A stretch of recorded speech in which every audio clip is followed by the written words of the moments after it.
Thank you. Which I'll be asking unanimous consent to consider en bloc. All these bills are considered at legislative hearing in the subcommittee.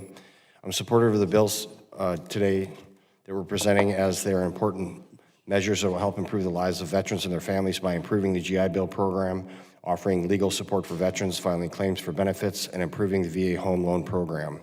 These bills are a byproduct of bipartisan negotiations, and many of them will need refining before they get to the full committee for consideration, but I'm pleased with the progress that we've made.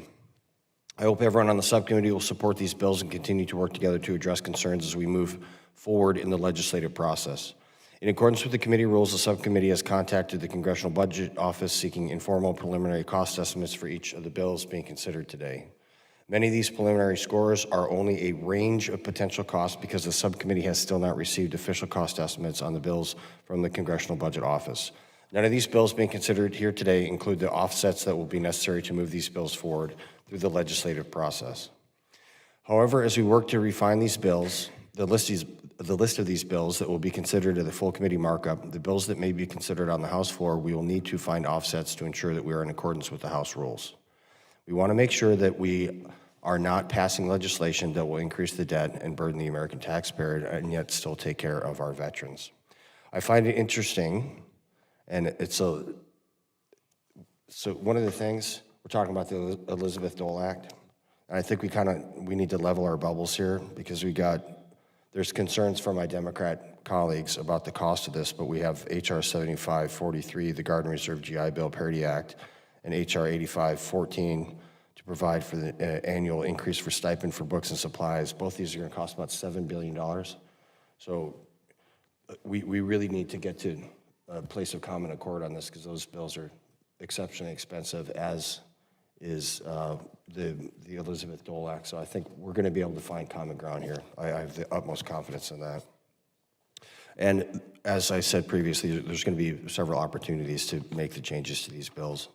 The ranking member and I will continue to work with our colleagues on the committee and any stakeholders that have feedback on these bills as we continue to work through the legislative process. And I am very proud, again, of the nonpartisan work that the subcommittee continues to do. I'm very thankful for all of your help, gentlemen and ladies, when they're here. One of the bills that we're considering today is my answer to help veterans who have gotten behind on their mortgages and cannot catch up by refinancing due to the high interest rates in the current market. These veterans on average owe less than $20,000. I have made no secret my opinion on VA VAST program, and I don't think that this is a good idea for the American taxpayers, the borrowers, which are our veterans, and for future veterans, because I feel that if this program is implemented as the VA wants to do, it could potentially destroy the entire VA home loan guarantee, which is the second best program ever developed, in my opinion, by the United States government, the first one obviously being the GI Bill itself. I believe that a partial claim fix offers fiscal responsibility solutions that are in line with other government agencies. One of the other bills under consideration today is my bill to improve veterans' experience at a college campus.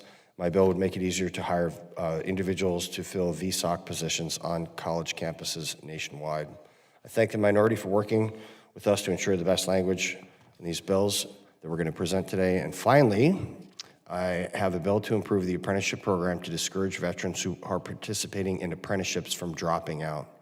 This amendment today is going to require the VA to collect the data and report to Congress on the primary reasons that veterans are dropping out of these programs, so we can see if we can improve it in some way, because we do want our veterans to participate in these apprenticeship programs. I look forward to working with the ranking member on this bill and other bills being marked up today to ensure that we are doing the right thing for our veterans. And I now recognize my great friend and distinguished ranking member for any opening remarks he may have.